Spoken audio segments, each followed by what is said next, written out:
Hello everyone, Amit Yadav here and आज आप लोग के लिए जो वीडियो लेके आया हुआ हूँ वो वीडियो 11th क्लास के स्टूडेंट के लिए है। और जैसा कि आप बोर्ड पे देख रहे होंगे, हम लोग आज पढ़ने वाले हैं डायमेंशनल एनालिसिस, ठीक है, क्लास 11th के लिए। और इस वीडियो से रिलेटेड मैंने एक पहले वीडियो अपलोड किया है, यूनिट एंड मेजरमेंट, जो कि चैप्टर 2 होता है आपकी एनसीईआरटी बुक के अकॉर्डिंग। सो उस वीडियो के बाद ये पार्ट 2 है। मैं प्ले लिस्ट में उसी वीडियो के सिक्वेंस के साथ इसको एडजस्ट कर दूंगा वहां पर, तो आप इजीली प्लेलिस्ट में जाके वीडियो का पहला पार्ट देख सकते हो, ठीक है, जिसमें हमने यूनिट एंड मेजरमेंट के बारे में थोड़ा सा इंट्रोडक्शन दिया है, यूनिट्स कैसे डिस्क्राइब करते हैं उनके बारे में बताया है, और बाकी आपको वीडियो में मिल जाएगा। ओके, सो चलिए वीडियो की स्टार्टिंग करते हैं, ठीक है। सो टॉपिक क्या है? डायमेंशनल एनालिसिस, ठीक। पहले तो सबसे पहले इंट्रोडक्शन ले लो थोड़ा सा। तो जब हम लोग इंट्रोडक्शन की बात करते हैं तो सबसे पहले डेफिनेशन आता है, आपकी एनसीईआरटी बुक में भी लिखा हुआ है और कई सारी बुक्स में भी लिखा हुआ है। डायमेंशनल क्या होता है? किसी भी फिजिकल क्वांटिटी की जो पावर्स होती हैं जिससे रिप्रेजेंट करते हैं उसको डायमेंशन बोलते हैं। शायद अभी ये बात समझ में नहीं आई होगी, कुछ टाइम बाद अभी फील आएगा और पूरा समझ में आएगा, ठीक है।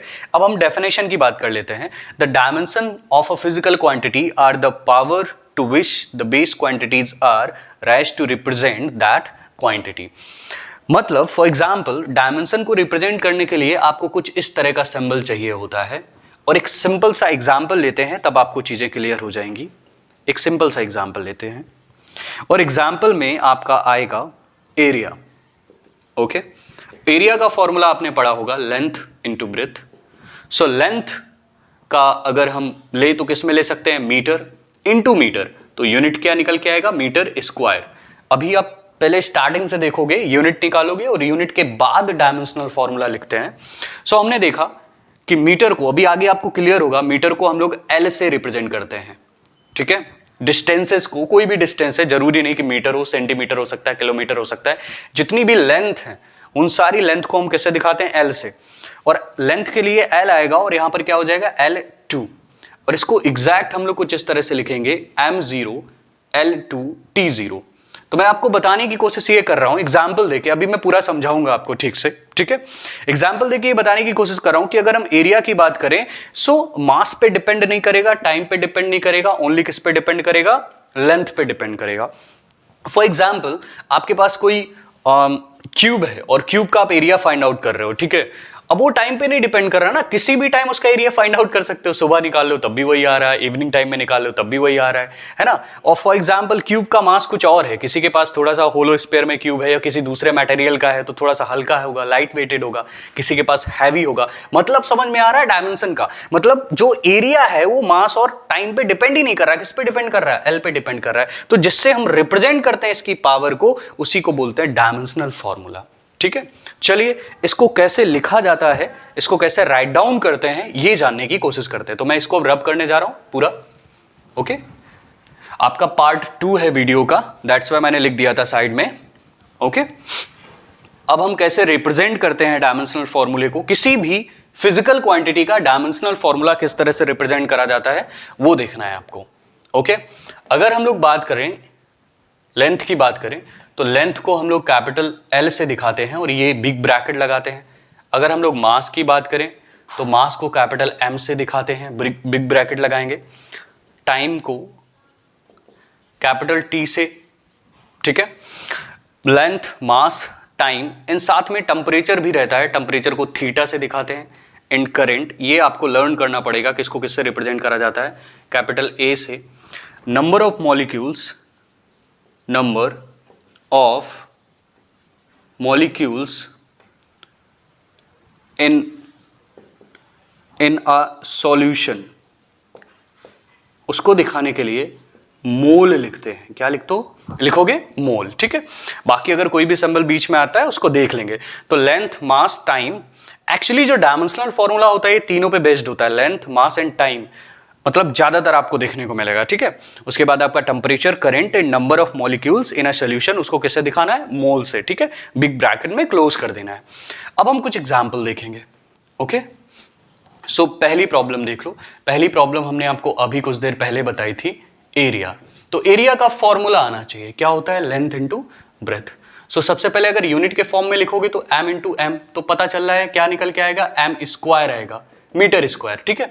तो हमको पता चल रहा है कि अगर हम लेंथ भी निकालेंगे तब भी हम किस में निकालेंगे? लेंथ में निकालेंगे, और ब्रेथ भी निकालेंगे तब भी हम क्या कवर करेंगे, लेंथ कवर करेंगे। तो उस सिचुएशन में इसको भी एल से रिप्रेजेंट करोगे और ब्रेथ को भी किससे रिप्रेजेंट करोगे, एल से, है ना। अकॉर्डिंग टू दिस लेंथ को किससे दिखाते हो, एल से। तो यहां पर क्या निकल के आने वाला है, L2 निकल के आने वाला है। So this is the formula of dimensional formula of area, ठीक है। तो शायद ये बात क्लियर हो गई होगी। अब दूसरा देख लो, इसके जस्ट बाद वॉल्यूम का देख लेते हैं। सो वॉल्यूम का फॉर्मूला होता है लेंथ ब्रेथ इनटू हाइट। ये बेसिक आपको रटने पड़ेंगे एकदम से। लेंथ के लिए भी आप क्या लेते हो, L, ब्रेथ के लिए भी क्या लेते हो, L, और हाइट के लिए भी क्या लेते हो, L, ठीक है। और इसका यूनिट तो पता ही है क्या आता है, मीटर क्यूब, और सेंटीमीटर क्यूब भी हो सकता है, ठीक है। ये किसमें, एमकेएस में, और ये किसमें, सीजीएस में। और दोनों एमकेएस सीजीएस किससे बिलोंग करते हैं, एसआई सिस्टम ऑफ यूनिट से। ये मैं पहले बता चुका हूं, ठीक है। सो यहां पर क्या निकल के आएगा, L3 निकल के आएगा। लेकिन अगर आप इसको और अच्छे से लिखना चाहते हो तो दिखा सकते हो M0, L3 और T0। मतलब मास पे नहीं डिपेंड करेगा, टाइम पे नहीं डिपेंड करेगा, किस पे डिपेंड करेगा, वॉल्यूम लेंथ पे डिपेंड करेगा। और वही चीज आप यहां पर भी कर सकते थे, M0, L2, T0। शायद ये बात आपको समझ में आई हो। ये कुछ बेसिक से स्टार्टिंग के फॉर्मूले हैं, फिर तो ये आपको रटने ही पड़ेंगे, ठीक है। एरिया के लिए क्या लेना है, L2 डायमेंशनल फॉर्मूला आएगा। वॉल्यूम के लिए क्या लेना है, L3, मतलब M0, L3, T0। तो ये डायमेंशनल फॉर्मूला ऑफ वॉल्यूम। तो शायद आपको ये बात समझ में आई हो। अब मैं बोर्ड को रफ करने जा रहा हूं। अगर आप ये चीज नोट करना चाहते हैं तो नोट डाउन कर लो, फिर इसके बाद हम लोग आगे देखते हैं, क्योंकि बोर्ड में स्पेस चाहिए, बिकॉज और भी फॉर्मूले आपको प्रूफ करने हैं। ओके, ठीक है। आई थिंक आपने नोट कर लिया होगा। मैं इसको हटा देता हूं, ये सारा कुछ हटा देता हूं, कोई मतलब नहीं बनता इस लिखे हुए पार्ट का। ओके, सो आपको नोट क्या करना था, किससे किसको रिप्रेजेंट करते हैं, और दो फॉर्मूले, एरिया एंड वॉल्यूम। अब धीरे धीरे आगे बढ़ते हैं। नेक्स्ट फॉर्मूला देख लो, वेलोसिटी का, 3rd नंबर पे आएगा। अब आपके अकॉर्डिंग इसको किसी भी नंबर पे लिख सकते हो। वेलोसिटी, वेलोसिटी का फॉर्मूला होता है डिस्प्लेसमेंट अपॉन टाइम। ये आपको पता होगा, displacement upon time. So displacement बोले तो किस में लेते हो, डिस्टेंस में। सो डिस्प्लेसमेंट के लिए क्या आएगा, L, और टाइम के लिए क्या आएगा, T। आपको पता है ना, पहले पढ़ चुके हो। सो यहां पर क्या निकल के आना चाहिए, LT माइनस 1। तो इसको अगर सही से लिखना चाहते हो तो M0 LT माइनस 1। बट ये इंपॉर्टेंट नहीं होता है लिखना, आप ये भी लिख सकते हो, this is the dimensional formula of velocity. अब धीरे धीरे समझ में आएगा, ठीक है। डिस्प्लेसमेंट के लिए किस क्या, L, टाइम के लिए T, एंड T ऊपर गया तो क्या हो गया, LT माइनस 1। वेलोसिटी के बाद और देख लो, वेलोसिटी 4 नंबर पे देख लो, एक्सेलेरेशन। एक्सेलेरेशन का फॉर्मूला क्या होता है, delta V by delta T। इसको दूसरे फॉर्म में भी लिखते हो, क्या लिखते हो, dB बाई dt। ये एवरेज एक्सेलेरेशन है और ये कैसा है, इंस्टेंटेनियस। ये तो पता होगा आपको, ठीक है, 9th क्लास में पढ़ाया जाता है। सो यहाँ पर क्या है, dB बाई dt। अब अगर आपको डायमेंशनल फॉर्मूला निकालने में प्रॉब्लम होती है तो सबसे पहले यूनिट निकाल लिया करो। और कौन सी यूनिट निकालनी है, डेराइव्ड यूनिट निकालनी है आपको। तो अगर मैं इसके यूनिट की बात करूं तो वेलोसिटी का जो यूनिट होता है वो क्या होता है, मीटर अपॉन सेकेंड होता है। एकदम से बेसिक से बता रहा हूं। और बिग अपॉन नीचे क्या आ जाएगा, सेकेंड। इसके नीचे 1 लेट करोगे, मल्टीप्लाई कराओगे तो मीटर अपॉन सेकेंड स्क्वायर निकल के आएगा, ठीक है। अब इसके अकॉर्डिंग अगर आपको डायमेंशनल फॉर्मूला लिखना है तो मीटर के लिए L, और सेकेंड स्क्वायर के लिए क्या लिखते हो, टाइम के लिए T2 स्क्वायर है ना। तो क्या निकल के आ जाएगा, LT minus 2। This is the dimensional formula of acceleration. Okay, ये हो गया। चलिए 5 नंबर पे देख लो, जल्दी जल्दी से देखते हैं। 5 नंबर पे देख लो, कुछ अच्छा सा फॉर्मूला ले लेते हैं।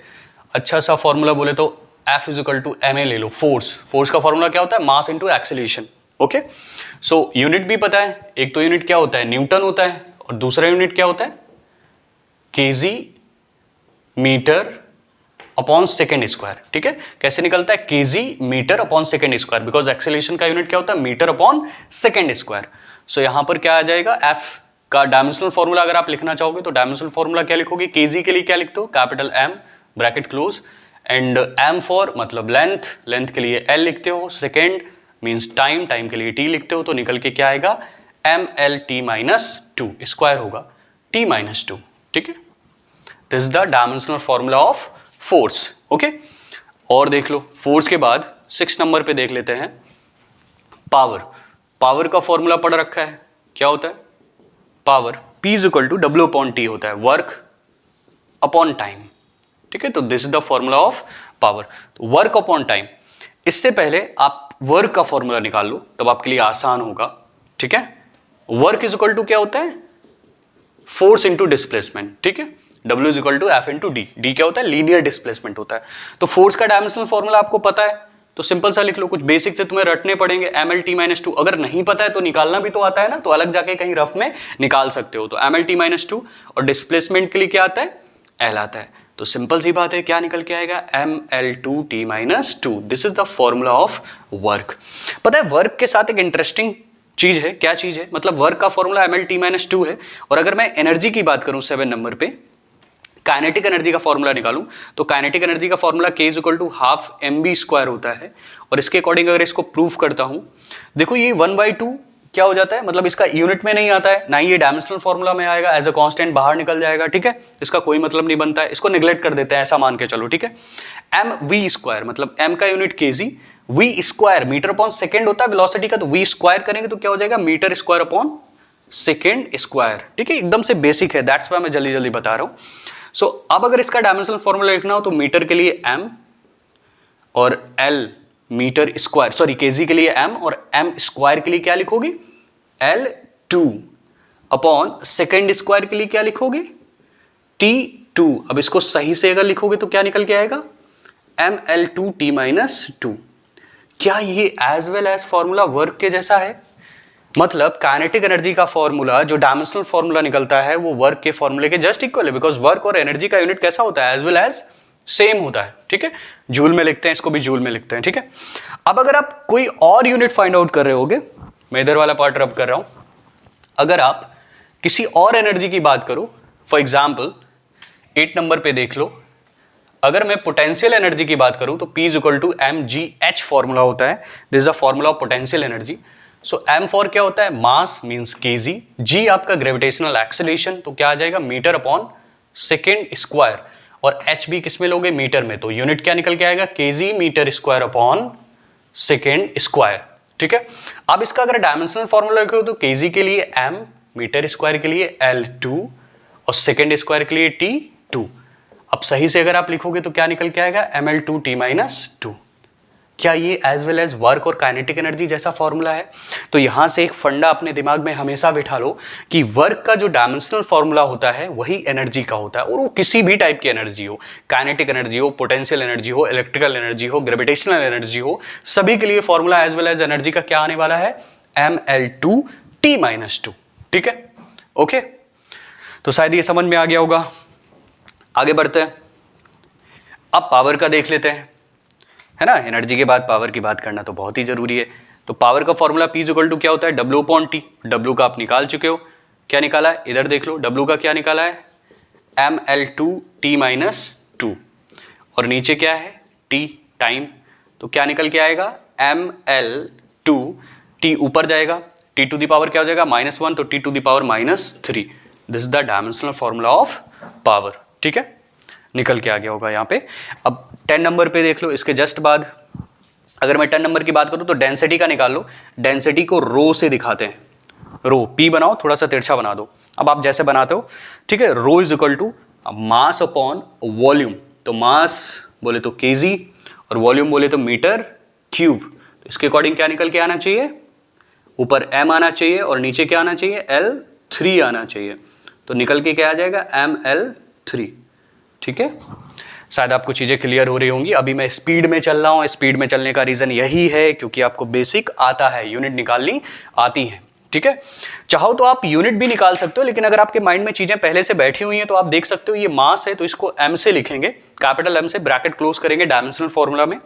और अगर ये क्या है, ये वेलोसिटी नहीं है, ये वॉल्यूम है, ठीक है। तो मीटर क्यूब मतलब वॉल्यूम में 3 बार लेंथ आती है, ठीक है। तो क्या हो जाएगा, L3, so that's why dimensional formula is ML3। अगर चाहो तो ये ब्रैकेट थोड़े से अच्छे बना सकते हो, मेरी हैंड राइटिंग थोड़ी नहीं बहुत ज़्यादा अच्छी है ओके वैसा ही है एज वेल एज, कोई सुधार नहीं है, ओके। तो मैं इसको रब कर दे रहा हूँ, कुछ और देख लेते हैं। देख लिया ना, rho is equal to mass upon volume. चलो आगे बढ़ते हैं, इधर की तरफ आ जाते हैं, ओके। आप पीछे से नोट कर रहे होगे, मे बी अगर कॉपी लेके बैठे हो तो मन में ऐसा है कि हाँ कॉपी में हमें नोट करना है, क्लास वाला फील लेना है। नहीं तो कौन मज़े से वीडियो देख रहे हैं, देख भी नहीं रहे, क्या फ़र्क पड़ रहा है। एनीवे, चलो, सो यहाँ पे निकाल लिया ना मास अपॉन वॉल्यूम, कुछ और निकाल लो 11 प्रैक्टिस के लिए। इलेक्ट्रिक पोटेंशियल, इलेक्ट्रिक पोटेंशियल का फॉर्मूला, ऐसे फॉर्मूले तो बहुत सारे फिजिक्स में हैं। तो इलेक्ट्रिक पोटेंशियल का फॉर्मूला क्या होता है? V equal to W upon Q, पढ़ा था ना 10th में, W अपॉन क्यू। सो इसको लिख देते हैं V equal to W upon Q. So हमें इसका इलेक्ट्रिक पोटेंशियल का फॉर्मूला चाहिए। कौन सा फॉर्मूला? Dimensional formula. तो पहले तो फॉर्मूला ही निकाल लो या फिर साइड में कहीं पे निकाल लो। तो W का डायमेंशनल फॉर्मूला हम लोग को पहले से पता है, mlt-2 होता है। अब मैं अगर Q की बात करूं तो Q इक्वल टू फॉर्मूला होता है IT। So I means A, current है ना I, और टाइम क्या है? T है। तो एग्जैक्टली इसका क्या निकल के आएगा? AT निकल के आएगा। ठीक है, अब आप क्या करो, यहां पे वैल्यूज रख दो। तो W की जगह पे क्या आएगा? mlt-2, और Q की जगह पे क्या आ जाएगा? AT। सो इसको सही से लिखोगे तो क्या निकल के आएगा? mlt, ऊपर जाएगा तो -3 हो जाएगा और A -1। This is the formula of electric potential, और ये पोटेंशियल डिफरेंस का भी होता है। ठीक है, शायद आपको फॉर्मूला दोनों का कैसा रहता है, एज वेल एज सेम रहता है, तो यहां से देख सकते हो आप। ठीक है, इलेक्ट्रिक पोटेंशियल का और भी देख लो, और भी देख लो 12 नंबर पे सरफेस टेंशन। ये आपको आगे पढ़ने को मिलेगा, ऐसे बहुत सारे फॉर्मूले हैं। सरफेस टेंशन, सरफेस टेंशन बहुत है। सरफेस टेंशन, तो सरफेस टेंशन का फॉर्मूला क्या होता है? Force upon length. ठीक है, सो फोर्स बोले तो पहले पढ़ चुके हो, क्या पढ़ चुके हो? mlt-2, और लेंथ मतलब आप L से लोगे, इसको एग्जैक्टली लिखोगे तो क्या निकल के आएगा? mt-2, है ना, यहाँ L से L खत्म हो जाएगा। ओके, बात समझ में आई ना? ऐसे कैंसिल आउट नहीं कर सकते, बट वो वैल्यूज कैसी हैं? सेम है। मैं इस वाले पार्ट को पूरा रब कर रहा हूँ तो शायद आपको समझ में आए। ओके, जब मैं लिख रहा हूँ तो प्लीज़ तभी नोट करें, जब मैं राइट डाउन करता हूँ तभी नोट करते हुए चलो साथ में, क्योंकि मैं ज़्यादा टाइम नहीं ले रहा हूँ, इसको रब कर दे रहा हूँ, जो कि रिमेनिंग पार्ट बचा हुआ होता है।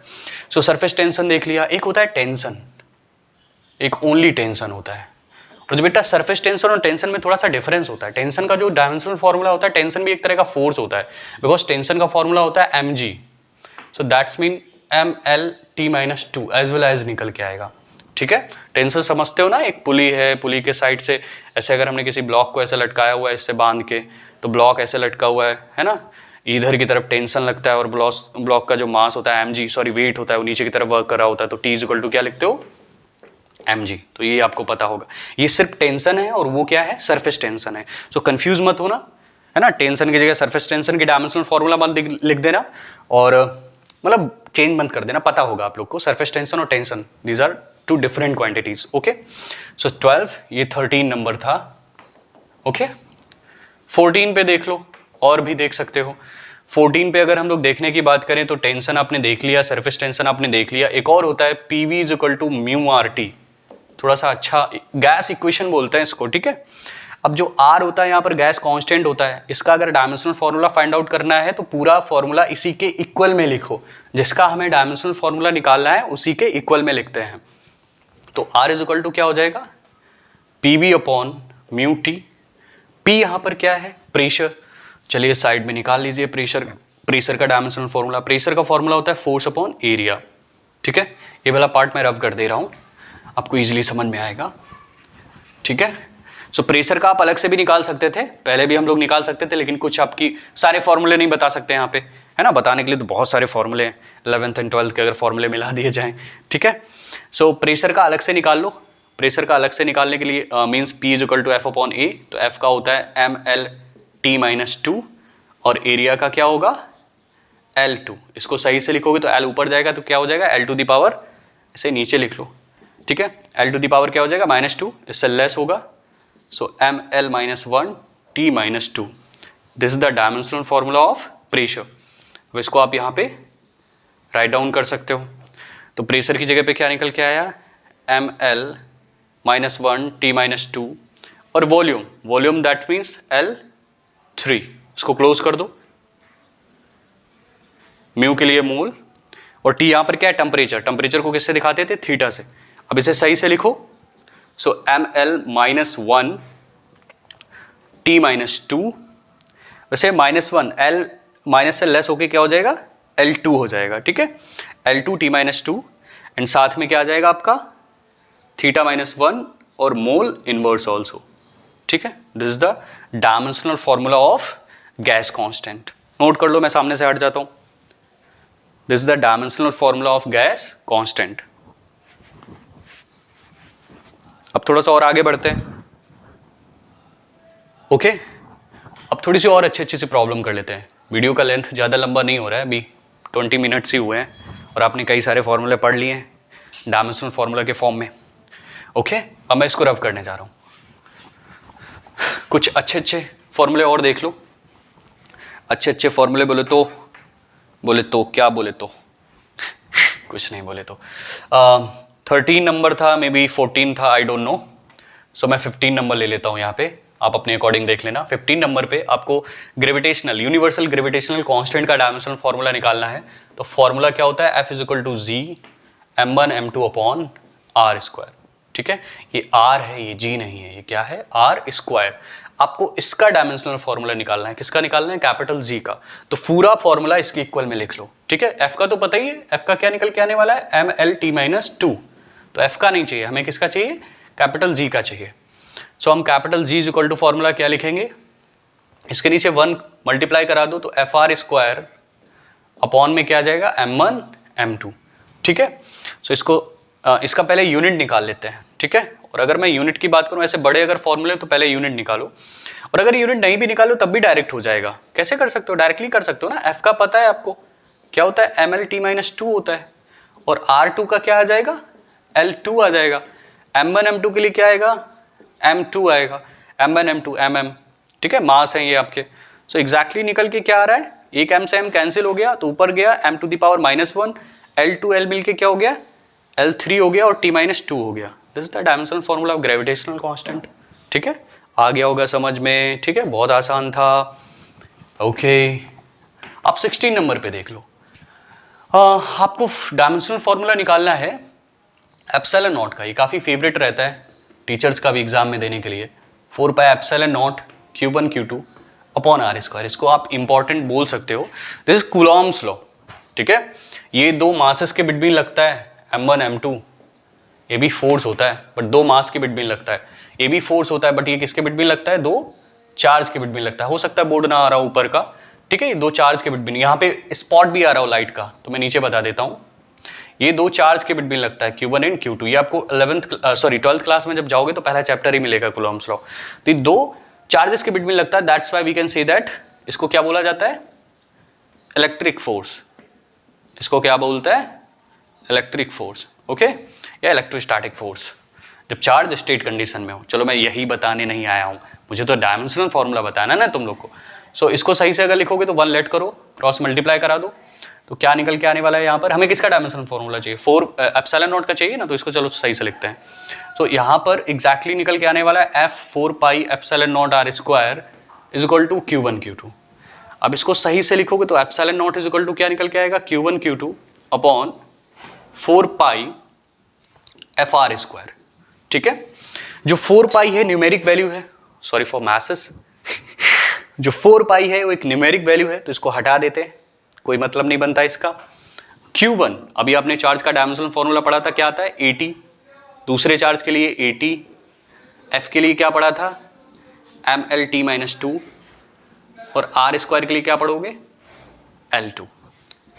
सो एग्जैक्टली निकल के क्या आने वाला है, m-1, L मिलके क्या हो जाएगा, L3, ऊपर जाएगा तो L⁻⁻3, T ये दो हैं ही ऑलरेडी, ये ऊपर गया तो T⁴ A2। This is the dimensional formula of epsilon not. ये परमिटिविटी होती है इन फ्री स्पेस, इसका वैल्यू भी होता है, पढ़ने को मिलेगा तुमको 8.85 × 10⁻12। ठीक है, जब ये चार्ज किस में रखे हो, फ्री स्पेस में या वैक्यूम में या एयर में, तभी अप्लाई होता है एज अ कांस्टेंट, जो किसने बताया था, कूलॉम ने बताया था। आप नोट कर लो यहाँ से, फिर हम लोग बढ़ते हैं नेक्स्ट टॉपिक की तरफ।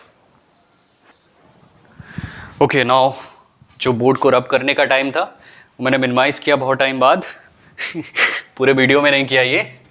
चलो कुछ और देख लेते हैं। अगर हम लोग एंगल की बात करें, कुछ स्पेशल केस, अगर हम एंगल की बात करें तो ये डायमेंशनलेस होता है।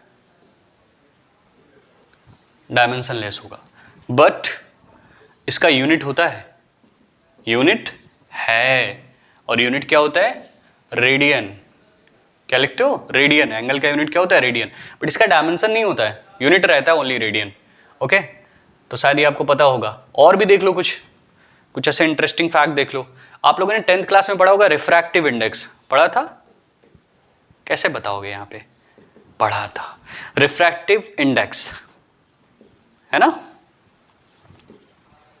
इंडेक्स फॉर्मूला क्या होता था, n = c/b, ठीक है। Velocity of light in free space या फिर एयर में, velocity of light in medium. So ये भी वेलोसिटी है, ये भी वेलोसिटी है, तो इसका ना ही कोई यूनिट होता था, यूनिट नहीं है, यूनिट नहीं है, और साथ साथ में डायमेंशनल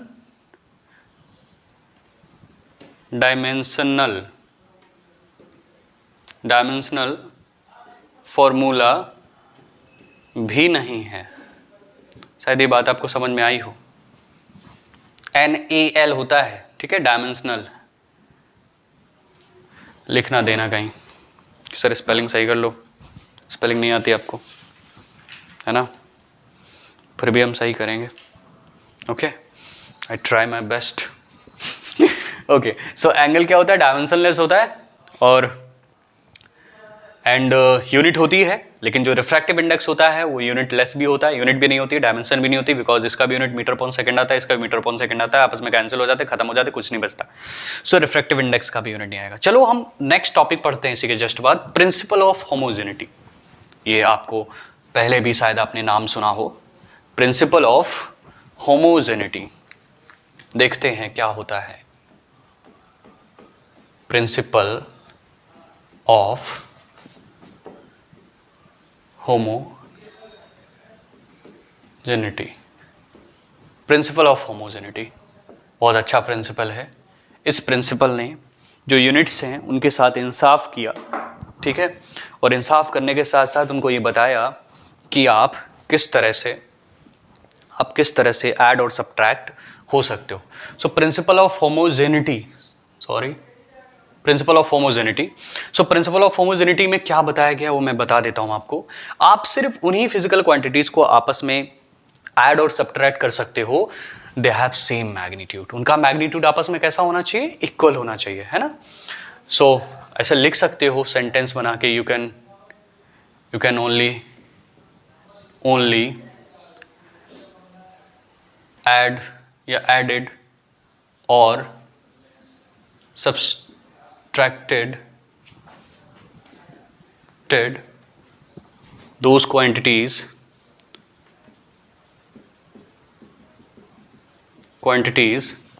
which have same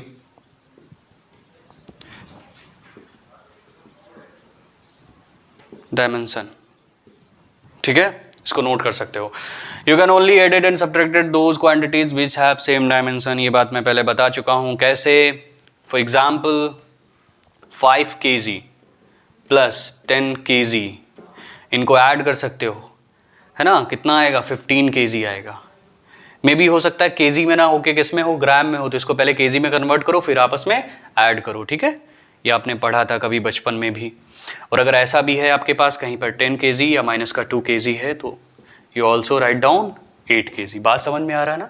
आप ऐड और सब्ट्रैक्ट उन्हीं को कर सकते हो जिनका यूनिट आपस में सेम हो, लेकिन डिवाइड और मल्टीप्लाई किसी को भी कर सकते हो किसी के साथ, ठीक है। ये प्रिंसिपल ऑफ होमोजेनिटी में बताया गया है, नहीं ये तो इसमें में बताया गया, लेकिन आप कर सकते हो। For example velocity, displacement upon time, displacement upon time ये डिवाइड करा गया ना यहाँ पे, तो डिवाइड कर सकते हैं, ठीक है। और for example F = mass into acceleration, ठीक है, मास इंटू एक्सेलेरेशन, ma लिख दो, ओके, ma। सो इनको भी मल्टीप्लाई भी कर सकते हैं। तो आप एक बात तो समझ गए प्रिंसिपल ऑफ होमोजेनिटी से कि जो सेम क्वांटिटीज होंगी, फॉर एग्जाम्पल kg है तो kg, मीटर है तो मीटर, टाइम है तो टाइम, सो उन्हीं को आप आपस में क्या कर सकते हो, ऐड और सब्ट्रैक्ट कर सकते हो, लेकिन मल्टीप्लाई डिवाइडेशन आप किसी का भी कर सकते हो, okay. So principle of homogeneity समझ गए, प्रिंसिपल ऑफ होमोजेनिटी समझ गए। चलिए आगे बढ़ते हैं। और लास्ट टॉपिक बचा है इस वीडियो का, परेशान मत हो, वीडियो खत्म होने वाला है कुछ टाइम बाद, परेशान ही हो रहे होगे। इतना लंबा वीडियो मतलब लेंथ ड्यूरेशन इतनी होनी चाहिए यार। क्लास होती है आपकी 45 मिनट की। वैसे तुम लोग शॉर्ट वीडियो पढ़ना ज़्यादा पसंद करते हो, यूट्यूब पे सर्च मारते हो डायमेंशनल एनालिसिस, फिर देखा है ऐसे स्क्रॉल करके 5 मिनट में किसने समझा है। 2 मिनट का भी मिलता है वो देखते हो पहले, ये 2 मिनट वाला देखो, 1 घंटे वाला नहीं देखना है, 40 मिनट वाला नहीं देखना है, ठीक है। चलिए अब हम लोग क्या करेंगे, एक एग्जाम्पल बोल सकते हो इनको, एग्जाम्पल या फिर न्यूमेरिकल टाइप के कुछ क्वेश्चन आते हैं कि आपको चेकिंग द डायमेंशनल फार्मूला या फिर checking the equation with the help of dimensional formula, आप ऐसे बोल सकते हो, checking equation with the help of dimensional formula. तो हेडिंग लगा लेना, checking the equation with the help of dimensional formula. चलो चेक करते हैं इक्वेशंस को। सो आपके सामने मैं पहली इक्वेशन रखता हूं और वो पहली इक्वेशन कुछ बड़ी आसान सी है, v = u + at, ठीक है। अब हमको इस इक्वेशन में चेक करना है कि इसका right hand side left hand side के इक्वल होना चाहिए डायमेंशनल फार्मूला के फॉर्म में। वेलोसिटी का डायमेंशनल फार्मूला क्या आता है, lt-1। ये भी वेलोसिटी है, भले वो इनिशियल है, lt-1 प्लस एक्सेलरेशन मतलब lt-2 और टाइम के लिए T। अब इसको आप सही से लिख रहे होगे, थोड़ा सा सही से लिखने का मतलब इसको मैथमेटिकली सॉल्व करने के बाद lt-1 = ये t से लेस हो गया तो क्या आया, lt-1 प्लस lt-1, ठीक है। सो आपका निकल के क्या आएगा, lt-1 = 2lt-1। ओके, 2 का कोई मतलब नहीं बनता डायमेंशनल फॉर्मूला में, तो आपको समझ में आ गया कि जो राइट हैंड साइड है वो इक्वल है लेफ्ट हैंड साइड के। This is proof that equation कैसा है, सही है, गलत नहीं है, ठीक है। इसको नोट डाउन कर लो, मैंने काफी बड़ा बड़ा लिखा कि आपको दिखे सही से। चलिए अब हम कुछ और इक्वेशंस को देखते हैं, कैसे चेक करना है कि इक्वेशन सही है या गलत है ना, प्रैक्टिस के तौर पे। सो दूसरा एग्जाम्पल देख लो इसी का। अगर आपको मिलता है s = ut + ½ at², जाना पहचाना इक्वेशन लग रहा होगा। s क्या है, यहाँ पर डिस्टेंस होता है, तो डायमेंशनल फॉर्मूला l, u के लिए lt-1, t के लिए t प्लस 1/2 और a के लिए lt-2 और t के लिए t2, t² है ना, ठीक है। तो क्या आएगा, t2 आएगा। चलो इसको सॉल्व कर लो। 1/2 का कोई मतलब नहीं बनता, इसको हटा दो यहाँ से डायमेंशनल फॉर्मूला में। सो l = lt-1, t लेस हुआ तो क्या आया, सिर्फ ओनली l आया। इधर भी t-2 से t लेस हुआ तो कितना आया, l आया। So you can write down l = 2l। तो हमें ये पता चला कि l बराबर है किसके, l के। That's mean right hand side is equal to left hand side. ये चीज यहां से प्रूफ हो गई। तो हमको ये भी पता चला कि इक्वेशन कैसी है, सही है। चलो अब एक गलत इक्वेशन लिख के देखते हैं, ठीक है। हमको पहले से पता है कि वो इक्वेशन कैसी है, गलत है। फॉर एग्जाम्पल गलत इक्वेशन 3rd नंबर पे, अभी कैसी इक्वेशन लेनी है आपको, गलत इक्वेशन लेनी है। पहले से ही गलत इक्वेशन ले ली। v² = u² + 2as होता है ना, तो एक काम करो 280 ले लिया हमने। क्या ले लिया, 280। अब हमें चेक करना है कि ये सही है या गलत है। तो v² की जगह पे क्या आ जाएगा, l2, t-2 होता है तो l2-2, ठीक है। u² मतलब l2-2 प्लस 2 का कोई मतलब नहीं बनता तो l2-1 इन साथ में t। ओके, लिखते हैं इसको, l2t-2 = l2t-2 प्लस इससे लेस हुआ तो क्या आया, ओनली l। आप देखो तो यहां पे क्या आएगा, l आएगा। क्या ये राइट हैंड साइड इक्वल है लेफ्ट हैंड साइड के, नहीं ना। सुनाओ, यहीं से आपने पढ़ लिए सारे फंडे, सारी चीजें। अब आप प्रैक्टिस के तौर पे और भी कर सकते हो। ½ mv² = mgh। Thank you so much for watching, मिलते हैं नेक्स्ट वीडियो में। ओके, मेहनत लगती है, चाहो तो चैनल को सब्सक्राइब कर सकते हो। इससे क्या मिलता है, इंस्पिरेशन मिलता है, और भी वीडियोस लाते रहेंगे। ओके, ऐसे ही।